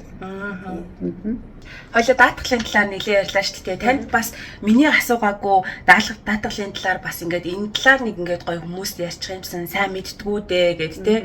Нарийн мэрэгжлийн хүний хувьд энэ талаар бас хэлээгүй үлдээсэн зүйл байвал таны гоё тайлбар хийгээд үлдээ гэж. За шүдний даатгалын талаар би ярмаар байна. За шүдний даатгал маань болохоор зэрэг яадаг вэ гэхээр шүдний имчилгээ маань болохоор зэрэг улсын даатгалд бол хамрагдахгүй маш хүнтэй хийгддэг шүү дээ тий. Тэгэхээр яадаг вэ гэхээр зэрэг манай монголчууд жоохон удаа Монгол явах бололцоотой болох юм бол Монголд очиж имчилүүлээд байдаг. Гэтэл энэ ч гэсэндээ бас одоо жишээлбэл шүдний даатгалд хамрагдаад баг үнгүй имчилүүлэх боломжууд зөндөө байгаа гэсэн үг байхгүй юу? Тэгэхээр шүдний даатгал маань яаж үйлчлэх вэ гэхээр зэрэг ерөнхийдөө бол яг энэ хязгаарынхаа хүрээнд 2 юм уу 2 ч юм уу 3 ч юм уу даатгалд бол хамрагдчих болдог. Тэгэхээр нэг даатгалынхаа нөхөн олгороор яах вэ гэхээр нөгөө имчилгээнийхаа төлбөрийг төлчөөд нөгөө зүгээр өөр нэг даатгалын төлбөр нь болохоор зэрэг сул орж ирээд байдаг гэсэн. Нэг шүд имчилүүлэхэд 2 даатгалтаас зэрэг мөнгө орж ирээд байна гэсэн үг байхгүй. Тиймэрхүү байдлаар даатгалд хамрагдаад ирэхээр яах вэ гэхээр зэрэг 2 жил дотор бүх даатгал бүх одоо шүдээ имчилүүлчих болно. Арга үнгүй имчилүүлээ. Дээрээс нь баг эсрэгээр мөнгө олоод тэгэж одоо шүдний даатгалыг бол бас ашиглаж болж байгаа байхгүй. Тэгэхээр би одоо монголчуудыгаа заавал одоо тэр хаасан Монгол очоод тэгэж одоо тий шүдээ имчилүүлж яхаараа энд ч гэсэндээ шүдний имчилгээ эдгээр ч одоо хийрэлээ маш мундаг штэ тий. Хичээнээ өөрсдийнхөө одоо боломжоор сайхан одоо бид нар жишээлх юм бол одоо хамтарч ажиллаж байгаа шүдний эмнэлгүүдээ санал болгоод өгчөж болж байна. Тэгэхээр бол тухайн эмнэлгүүд дээр очиод тий шүдээ сайхан имчилүүлээ. Дээрээс нь бол бас муу ялгаагүй даатгалаа сайхан ашиглаад ингээд явчих юм бол бас их болцоотой шүү гэж бас шүдний даатгалын давуу талын талаар бол ярихыг хүсэж байна л да. Өнөөдөр айжсэн яг үндэ айжсэн тантай яриа эхлэх юм. За яанаас тэ миний юу ч мэдгүй сэдв байгаад ддэг те. Одоо яах вэ гэд тэгээд ямарсандаа өчтөр орой тань руу залгаад ингээ хойлоо ярьсан шүү дээ. Тэгээд ерөнхийдөө нэг ойлголт авчи. Хойлоо ер нь яах вэ гэдэг. Тэгжсэн тэгээд анх та над руу даатгалын газрын хүн гэд тэгэхээр чи би бүр ингээд бүр айгаад хаашлуулаад ирсэн шүү дээ. Би яг ингээ үндэ айгаад ирсэн байхгүй. Юу яах вэ гэдээдсэн чинь миний бодсноос бүр шал эсрэгээрээ амьдрал бүр хэрэгтэй ойрхон те. Тэгээ ялангуяа миний хамгийн хүсдэг нөгөө Солонгост ажиллаж амьдардаг монголчуудад маань бүр хамгийн хэрэгтэй юм гоё үр өгөөжтэй гоё ярилцлага болчих шиг боллоо. Тэ миний бодлоор надтай ярилцсанд баярлалаа тантай. Гэтэ ярилцлага дуусаагүй байгаа шүү. Тэгээ энэний дараа нэг хувийн чанартай бас нэг асууя гэж бодлоо. Яриа эхлэхэд л би ер нь за энэ асуултыг асуундаа гэж бодож исэн байхгүй юу. Та яриа эхлэхэд ярьсан шүү дээ би нэг охинтой гэд тэ. Тэгээ охин маань одоо ингээд ахлах сургууль ингээд удахгүй мэрэгжил сонгохгүй тэгээд сургууль гарах гээд бөө юм болж ингээд одоо ингээд айгүй олон жил арт ингээд үлдсэн. Одоо ингээд өөрнөөсөө нисэх гэж штэ. Тэгсэн чинь танд ер нь хэр ингээд хэцүү байсан бэ? Эсвэл бүр эсэргээрээ бүр амар тухтай байсан уу тий? Солонгос улс чинь бас айгүй гоё тухтай орон штэ тий? Хүүхэд өсөхөд ялангуяа хүүхдэд айгүй ээлтэй орон гэж би боддог байхгүй юу? Тэгээд дээрэс нь Монгол хүүхдийн сэтгэл зүйг ингэж авч явахад танд юу нэр байсан. Мэдээж Монгол цус Монгол хүүхэд бол арай өөр байгаад байгаа шүү дээ тий. Та тэрийг бол мэдчихэл байгаа ах одоо соёлын ялгаанаас ахуулаад энэ хүүхэд чинь цаанаасаа л Монгол хүүхэд учраас ингээд яалтчгүй ялгараад байгаа шүү дээ. Нэг тийм зүйл ажиглагдчихэл байсан баг. Энэ талаар сонсомоор байна. За тэгэлгүй яг уу за одоо ингээд охин маань болохоор зэрэг одоо 2 жилийн дараа төгсөөд одоо их сургуульд ороод одоо манай гэр бүлд одоо жинхэнэ одоо мэрэгжил сонголт одоо юун дээр хийвдэх вэ гэдэг маш том одоо юм асуудал байна. Охины манууд болохоор зэрэг ерөнхийдөө 19 онд ирсэн. Монголдо хамгийн давуу тал нь болохоор зэрэг нөхөр бит хоёрын бодож исэн бодол охиноо бол монгол хэлтэй болгоё гэж бол бодсон. Яа тэгэхээр солонгос тусж байгаа хүүхдүүд маань болохоор зэрэг монгол хэлгүй хичнээн монгол хүүхд гэдэг байгаа боловч бүр даайлангуй би монгол хүн бишээ гэж бүр ингэж ярьдаг хүүхдүүд аягүй болсон байдаг шүү дээ тий. Тэгээ битээр болохоор зэрэг охиноо болохоор монгол хэлтэй байлгахын тулд бол 5 дугаар анги хүртэл нь бол монгол байлгасан, сургасан, монгол хэлээр нь бичүүлж сургасан. Тэгээд миний хүү 2019 онд анх солонгост ирээд гэхдээ хүүхэд болохоор маш хурдан солонгосыг сурж байгаа байхгүй баг надаас ч илүү ингээд дуудлагатай ч гэдэг юм уу те эсэргээр одоо ингээд манай хүүхд чинь надад цагаад ээж энэ дуудлага чинь биш вэ тэгжэн ч гэдэг тийм одоо юу яригдчихэж байгаа. Гэхдээ охин маань болохоор зэрэг 4 настай байхдаа анх бол энд бас нэг 6 сар орчим цэцэрлэгт явж исэн.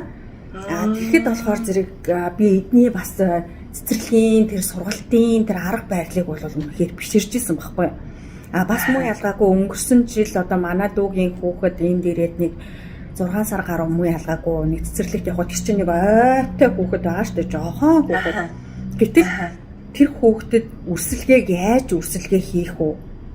Яаж одоо тэр салаадны байцааг суулгах уу? Амар хөөрхөнтэй. Гэдэг юм заагаад байгаа байхгүй юу? Бидний ой ухаанд орохгүй шүү дээ. Энэ жоох юм энийг заагаад энэ одоо юу ойлгох юм л гэж бодсон шүү дээ. Гэтэл эсэргээрээ биднийд болохоор зэрэг тэр жоохон гэхгүйгээд одоо хоол яаж одоо тий хийх үү? Нэг юм мод ухтаг бариулчаад ингээд юм төсөөлөд байгаа байхгүй юу? Тиймэрхүү байдлаар эдний энэ сургалтын систем надад үнэхээр одоо мундаг санагдсан. Тэгээд одоо жишээлбэл хүүхдүүд ингээд одоо дистралаараа ингээд тоглох болох юм бол чиний хүлээ хээлж шүү. Одоо чиний өмнөх хүүхд чинь одоо тий тоглож чинь чи одоо жоохон хүлээ. Тэгэхэд чинь манайх эсрэгээрээ бол яадаг гэхээр зэрэг одоо ингээ хоёр одоо нэг насны ингээд нэг зөрөөтэй хоёр хүүхдэд дүүтэл өгчөөчтэй гэдэг шүү дээ тий. Гэтэл чинь эднийх болохоор зэрэг тийм дистралал гэж юм байдгийн шүү. Хүлээх гэж юм байдгийн шүү гэдэг бас нэг ийм юм бүр жоохноос ингээ суулгаад өгж байгаа энэ байдал бас маш мундаг санагддаг л да. Тэгээд яг нь манай монгол хүүхдүүдийн хувьд болохоор зэрэг тийм маш юм зоригтой юм шиг байгаа. Айдас байхгүй манай охины хувьд ч гэсэн ерөнхийдөө тийм байхгүй. Ингээл одоо баг ингээд бас их өөрөө юм шартай юм онцлогтой хүүхэд ерөөс эрэгтэй хүүхд мөхтдэй ч ерөөсөө зүгээр ерөөсөө хан маань л үзээд охин мөртлөө дээрэс нь манай охин чи нэлээд том биерхүү тэгээд ерөөсөө л баг л нөгөө эрэгтэй хүүхдүүд юу хийн тэрийг өстө дагаал ингээл хийгээд тэгээд одоо саяны дээр миний хэлсэнчлэн мэрэгжил сонголтын дээр ингээл хийх гэхээр яг одоо хүүхдийнхаа онцлогод тааруулаад одоо мэрэгжлийн сонгуульчвал арай тий амьдралд нь бас хэрэгтэй юм болов уу гэж одоо нөхөр битээрээ хувьд бас хараад байгаа байхгүй юу. Гэтэл манай охины хувьд болохоор зэрэг яг одоо ингэж юм юу гэдэг чинь оюунаараа хөдөлмөр яг ингээд өөрөө юм айгу тийм онц сурч байгаа л та.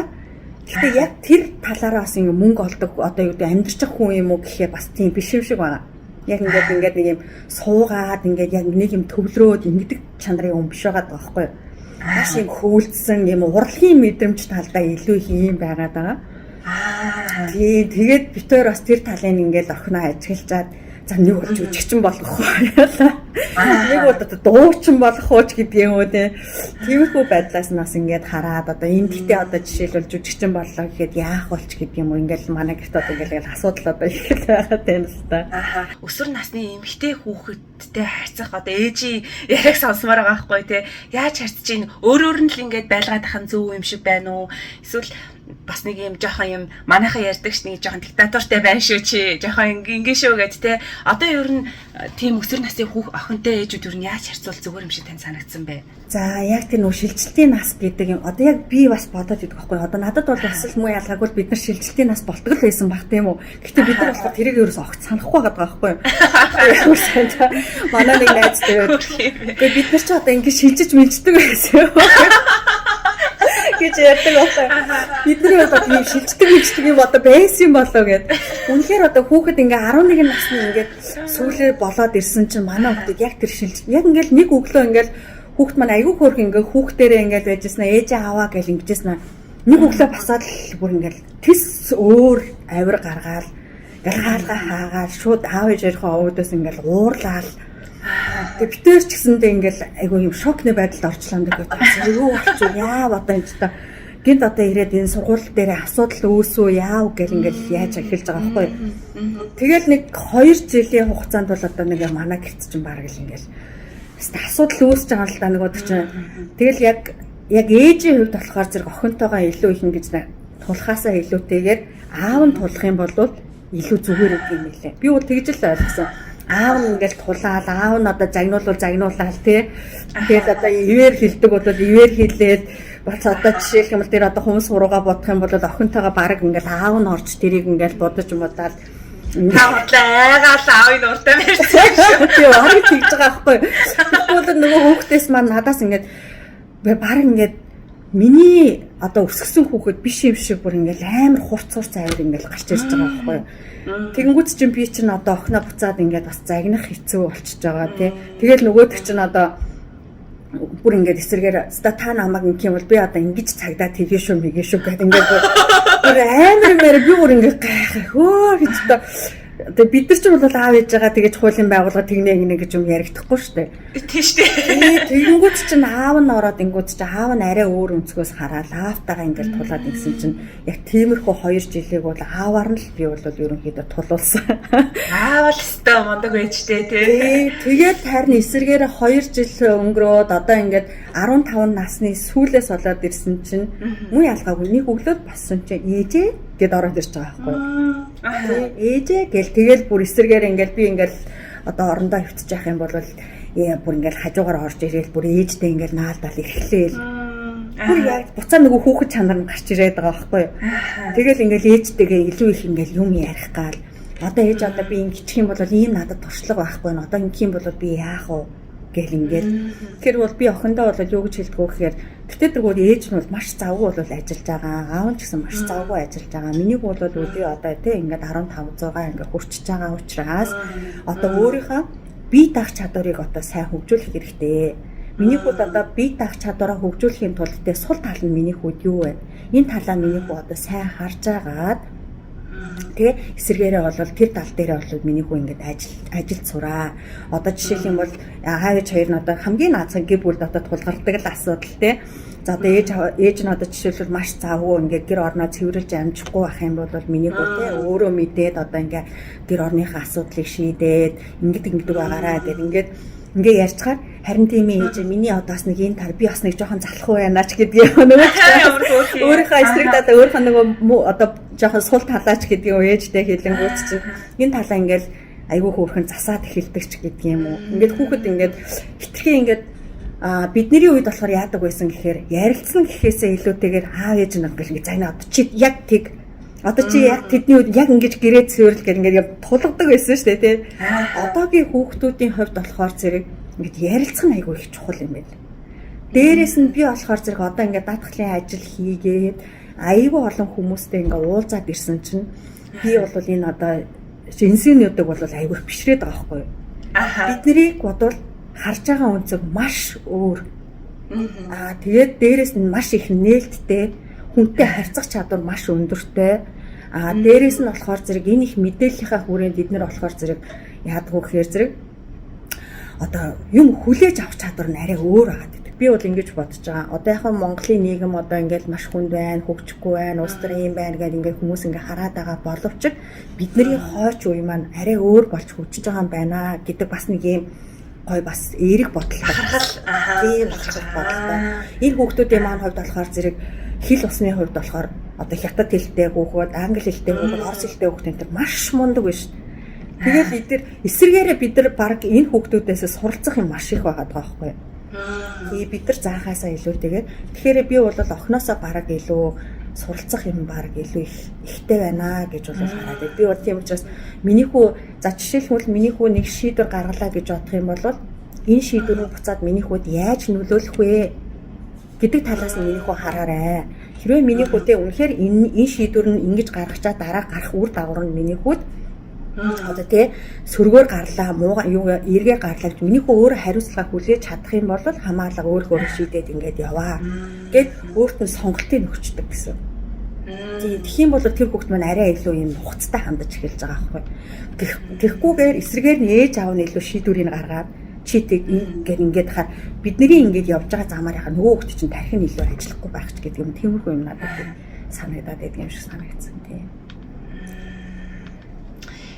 Яг энэ ярианд донд ерөөсөө би таны цаана байгаа тэр нөхөр тэр хүнийг л би бүр ингээл яасан мундаг хүн бэ гэж яагаад ч юм бодож суулаа. Яагаад тэгэхээр таны хувьд одоо нэг нөхрөө гоё магтаач.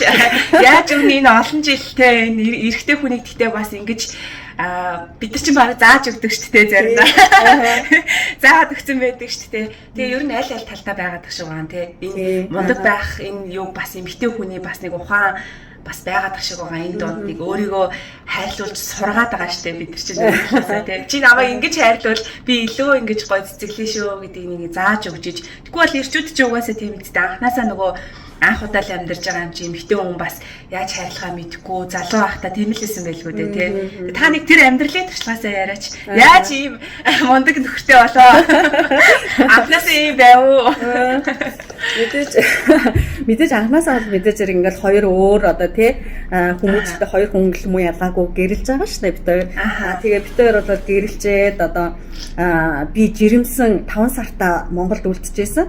Тэгээ муу ялгаагүй манай нөхөр бас гэрээгээр бас Солонгост ирж байгаа байхгүй юу? Нэг жилийн өмнө надаас тэгээ би төрчөөд тэгсэн чинь манай найзуудтай болохоор намайг тэгжсэн л дээ. Өөстө танаа нөхөр чинь чамааг ийм жирэмсэн багт чинь хаяа авчиж байгаа юм уу? Тэгээд хоёр тэгжсэн байхгүй юу? Тэгээд би тэрийг сонсчоод угаасаа тэгээд бид тэр 90 имийн хооронд харьцаа гэдэг бол 90 им хоёр хоорондоо л мэднэ гэхээс биш хин нэгэн хүн хөндлөнгөөс орж ирээд тухайн юуг одоо үнэлэх ямар ч одоо тийм мэдэхгүй шүү дээ тэр хүн тэр хоёр одоо хоорондоо ингээд юу ярьж байгааг мэдэхгүй шүү дээ. Магадгүй хөндлөнгийн нүдээр харахад одоо хин нэгний нөхөр хин нэгний эхнэр одоо нэг жоохон тухайн хүн таалагдахгүй байдлаар бол харагдаж байгаа ч гэсэндээ. Хэвээ 90 имийн дундуур илжиг бууж ороолоо гэхчээр тэр хоёр ч хоорондоо ярьдаг юм байгаа, хоорондоо зохицдог юм байгаа. Тийм учраас би бас тэрүүгээрээ бас хүмүүс ингэж би эндээ үнэнч байдгийн болов гэж бас бодоод байгаа байхгүй юу. Гэтэл бол яг одоо бол Солонгост ингээд ажиллаад амьдраа сураад ингэхээр бол цаг хугацааны хувьд бол маш одоо бид нар чинь завгүй ажилладаг шүү дээ тий. Ерөнхийдөө баг гэхдээ баг очиж нэг хонохол үүрэгтэй шахуул нэг иймэрхүү ажиллаж байгаа шүү дээ тий. Гэтэл бол манай нөхөр бол ингэдэг одоо бол би бас ялгаагүй төрч одоо чадаагүй одоо ганц охинтой бол ингээл ээж нь маш завгүй ажилладаг учраас тэгэл манай нөхөр гэдэг байхгүй. За чи юу хиймээр одоо байна те? Юу хийх хүсэж байна? Өөрийнхөө хүснээрээ хий. Би бол чамайг бол гэрээ ажилт ч юм уу яг ингээ хүүхэд даруулаад ингэж байхыг бол үнэхээр хүсэхгүй байна. Эмэгтэй хүний карьер гэж юм тодорхой хэмжээгээр байх ёстой. Тэгжээж тэр хүн өөрийнхөө юу гэдэг чинь те? Эмэгтэй хүн гэдэг ядаж тэрийг бол мэдэрч чаднаа гэж манай нөхөр хэлдэг байхгүй юу? Ямар гоё юм бэ. Тэгээд тийм учраас л одоо бид төр чинь муу ялгаагүй л энэ ингээл амьдралаа ингээл авч юу яханд бол хоёулаа хоёр талаасаа л хоёулаа хичээгээл одоо энэ амьдралаа ингээл үдий ингээл одоо баг бид төр ч одоо 20 жил болох гэж байна шүү дээ одоо суугаад. Тийм тэгэж хэлдэг. Гэхдээ би бол ерөнхийдөө энэ төрж байгаа ээжүүдийг бол буруу гэж бол хэлэхгүй. Гэхдээ ингээд бас нэг би очоод Монголд очоод нэг харсан үнцэг юу вэ гэхээр зэрэг яг хөө ээжүүд бол төрж болно. Манай Монголын хүн амын тоонд бол мэдээж хэрэг нөлөөлж байгаа. Гэтэл ямар одоо тэг хэр чанартай хүүхдийг одоо өсгөх вэ гэдэг тал дээр бас анхаарах нь зөв юм болов гэж бодоод байгаа байхгүй. Гэтэл одоо чинь жоохон юм одоо жоохон тааруу амьдралтай хүмүүс одоо илүү их төрөх магадлал өндөр байгаад байдаг шүү дээ тий. Гэтэл бид нар нэг зүгээр нэг хүүхэд гэдэг одоо нэг тийм амтан ерөөсө гаргачаад тэр хүн зүгээр өөрийнхөө зоргоороо ингээд яваад ингээд өсөх ерөөсө тийм тэр нэг талаас харах уу. Нэг бол бид нар гаргасан хүүхдээ нийгэмд одоо тий хэрэгтэй хүн болгож өсөх үү гэдэг нэг юм хоёр өнцгөөс харах хэрэгтэй болчихж байгаа байхгүй юу? Яа, яг Тийм учраас ингээд хичнээн одоо хүүхэд гарах гэж байгаа бол төлөвлөөд ядаж тий одоо би ядаж ажил өөрөө яах уу ийх үү хоёр талаас одоо юу одоо тий энэ дээр анхаарах уу ч гэдэг юм уу тэр талаасаа тэгээд дээрэс нь одоо жил болгон дараалж одоо бид нар одоо нэг одонгийн төлөө өрсөлдөж мэдээж тэр хүүхдүүдийг гаргаагүй шүү дээ тий. Тэгээс хүүхдийн чанар дээр бас анхаарах нь зүйтэй юм болов уу гэж бол би бас их хараад байгаа. Тий. Ер нь бол тий. Яг хүүхэд гаргах нь бол буруу биш. Гэхдээ энэ хүүхдийг ямар хүн болох вэ? Гэтэл одоо жишээлбэл манай Монголд ч тий маш их бас одоо хэрэг төвөг маш их одоо тийх гарч ийн аимшигтай зүйлүүд болж ийн. Гэвэл энэ өнцгөөс нь харах юм бол ээж аавын хариуцлага тэн дээр бас их дутаад байгаа болов. Гэтэ эсвэргээрээ бас одоо хүүхдүүдээ хүмүүжүүлдэг, сайн хүмүүжүүлдэг ээж аауд ч гэсэн зөндөө байгаа шүү дээ тийм. Мэдээж байгаа. Тийм. Хоёр олон талтай шүү дээ юм чи ер нь тийм. Тэгэхээр таны хэлж байгаа сэдв бол маш сонирхолтой угаасаа талаас нь хөндөж зөв байхгүй. Би бас яг дотроо боддог байхгүй. Мэдээж хүүхэд бол хөөрхөн шүү дээ. Мэдээж хүүхэд хөөрхөн олон хүүхэдтэй байх тусмаа л аз жаргалтай ингээ гоё олон хүүхэдтэй ингээ өсгөөд хинээс ч утгаар ингээ сайхан өсгөөд хүмүүжүүлээд явж байгаа аав ээжүүд бол маш олон байгаа тий. А гэхдээ нөгөө талаасаа бас одоо ингээд олон хүүхэд төрүүлээд тэр хүүхдүүдийг одоо ингээд нийгэмд ямар хүн болж гарах вэ гэдг нь үнэхээр эргэлзээтэй маш хэцүү хүмүүжилтэй маш хэцүү одоо орчинд өсөж байгаа хүмүүс бол бас байгаа. Тэгэхээр нөгөө олон талаас нь харах юм бол та бол бүр ингээд цар хүрээ айгу өргөнөөр хараад ингээд айгу гоёор тайлбарлчлаа. Би бас яг энийг таныг ярьсанд айгуух баярлж байна. Энэ бол бас хүмүүсээс сонсгол ёстой сэдвийн нэг байгаа байхгүй тий. Зөв нөгөө яг тийм чанартай хүн бас нийгэмд бий болох чинь ялангуяа ээж аав бидрийн бол бүр маш одоо юу штэ тий. Саяхан би өөрөг штэ саяхан би бас нөгөө Монголд янз янз бид чинь нөгөө сошиалор л ингээл янз янз юм хардаг штэ. Тэгээд хэдэн охтууд би нэг охиныг ингээд зодж байгаа бичлэг сошиалор яваадсан та харсан уу яасан. Тэгээд ингээд харахад би өөр ингээд охинтой хүний хувьд бол ингээд бүр баг үзий ядж байгаа байхгүй тэр эцэг гэх юм баг.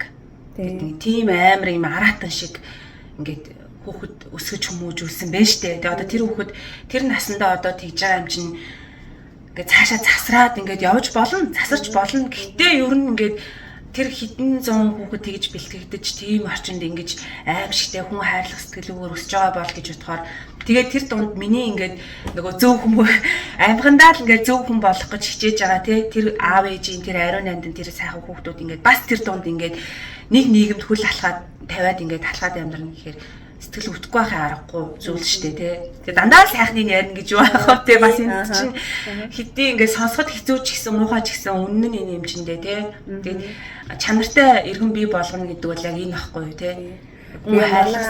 Монголчуудын хувьд болохоор зэрэг яг хөө зүгээр угаасаа тэр соёл нь маш их эрт гэрэлдэг тийм соёлтой хүмүүс байгаа шүү дээ тий. Тэгээд яг одоо Солонгосын ингээд энэ юунаас ингээд нийгмээс хараад ингээд ажиллах юм бол ер нь бол эднэр бол нэг 30 гарч байгаад за аль талаасаа нэлээд боловсралсан хойноо бол гэрэлж байгаа шүү дээ тий. Гэтэл манай монголчуудын хувьд дөнгөж нэг 21 2 таа болчоод дөнгөж баг өөрсдөө хүүхдэрээ шахуу байжгаад гэрэлждэг. Тэгэнгүүт чинь яах вэ гэхээр зэрэг мэдээж хүүхдүүдэд мэдээж бас тий амьдралд маш их амьдрал гэдэг чинь тоглоом биш шүү дээ тий. Тэгэхээр асуудал үүснэ. Тэгээд асуудал үүсээд ингээд яг өөрсдийнхөө сэтгэл хөдлөлөөрөө нийлцсэн хүмүүс чинь аюул хамхан хүүхдтэй болчихж байгаа. Тэгэнгүүт чинь хүүхдтэй болоод тэгэнгүүт энэ хоёр одоо хоорондоо таархаа болоод ирэнгүүт чинь гэр бүл салт болчихж байгаа. Тэгэл хин хохирж ийнө гэхээр нөгөө хүүхд л хохирж байгаа байхгүй.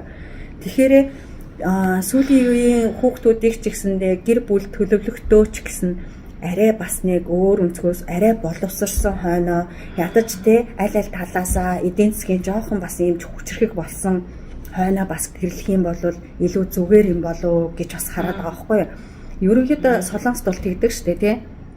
Яг үерхэж бол болно. Хэдэн жил ч үерхэж болно. Яг гэрлэх нас нь хизээвэ гэхээр чи 10 20 жил үерхснийхаа дараагаар хоёр талаасаа за одоо л яг бидний гэрлэх нас болсон байна гэсэн үедээ гэрэлдэг ч гэдэг юм уу.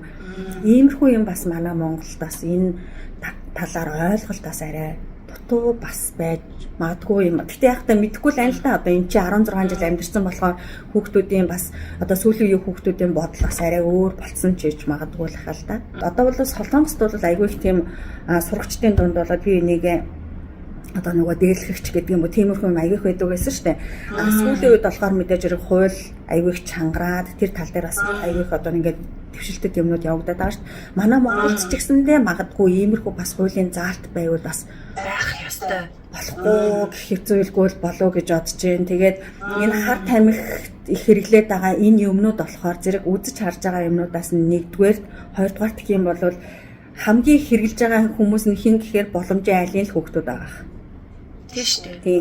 Тийм хүүхдүүд дээрэс нь би энэ цахилгаан тамхи гэж биф гэдэг юу гэдэг вэ? Тэрийг бол би ерөөсөө хүмүүс бити хэрэглээсэй гэж хүсдэг байхгүй юу?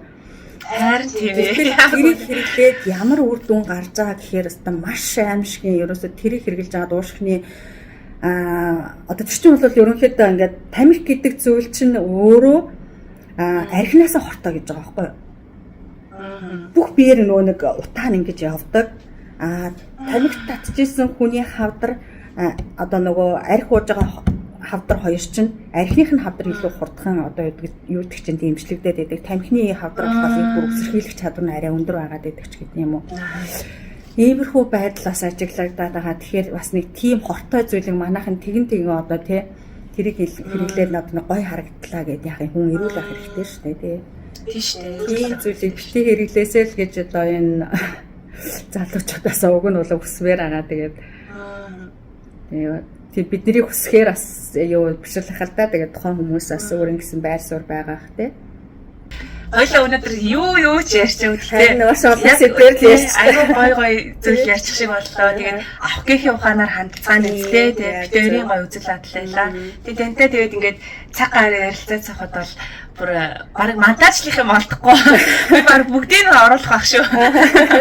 Тийм байх шүү. Тэгээд танд өнөөдөр баярлалаа. Тэгээд завгүй ийм одоо ажлынхаа хажуугаар тэгээд дүүдээ гой цаг цаав гаргаад ингээд надтай яг ингээд төрсөндөө үегчтэй шиг хойлоо. Аюу гой амьдралаа ингээд ярилцаад суулаа. Тэгээ би юу бичлэг болгоныхоо л дараа хэлдэг болсон. Надад алтан цагаа ингээд гоё зориулсанд баярлаа. Ялангуяа би энд ажиллаж амьдардаг болсныхоо дараа ингээд цаг гэдэг яг хүн аюу чухлыг бүр одоо хүртэл би ингээд яг бодож явдаг. Яг хэрэгтэй хүндээ ингээд цагаа гаргаад те. Миний хэрэг болсон үед нь би яг тэр цагаа өгч хийсэн те. Бас ингээд хэрэггүй зүйл ингээд яриад хэрэггүй дэмий зүйл цагаа урьж яхаар өөртөө хэрэгтэй зүйлдээ ингээ гэдэг болчтой юм байлээ штэ. Тэгээд танд маш их баярлалаа. Ирээдүйн ажил амьдрал бүх зүйлд нааж авал эрүүл хийхийг хүсье болно. За, намайг нэвтрүүлэгт оролцох боломж өгсөнд баярлалаа. Үнэхээр маш гоё одоо тийм ярилцлага боллоо гэж бодож байна. Ерөнхийдөө бас ингээ өмнө нь ингээд нэг яриад байдаггүй сэдвнүүд ч гэсэн энд аягүй хөндөгдлөө. Тэгээс нэг дотроо бодож ийсэн нэг ийм ярьчихсан, ийм ч гэсэндээ нэг бас нэг хүмүүстэй нэг мэдүүлчихсэн гэж бодож ийсэн юмнуудыг ч гэсэн өнөөдөр бас маш их ярьлаа гэж бодож байна. Бас дутуу юмнууд ч гэсэн бас зөндөл үлдсэн байна. Маш их баярлалаа танд. Ажилтны амжилт хүсье. Баярлалаа. Амжилт хүсье. Moving too fast, moon is lighting up her skin. She's falling, doesn't even know it yet. Having no regrets is all that she really wants.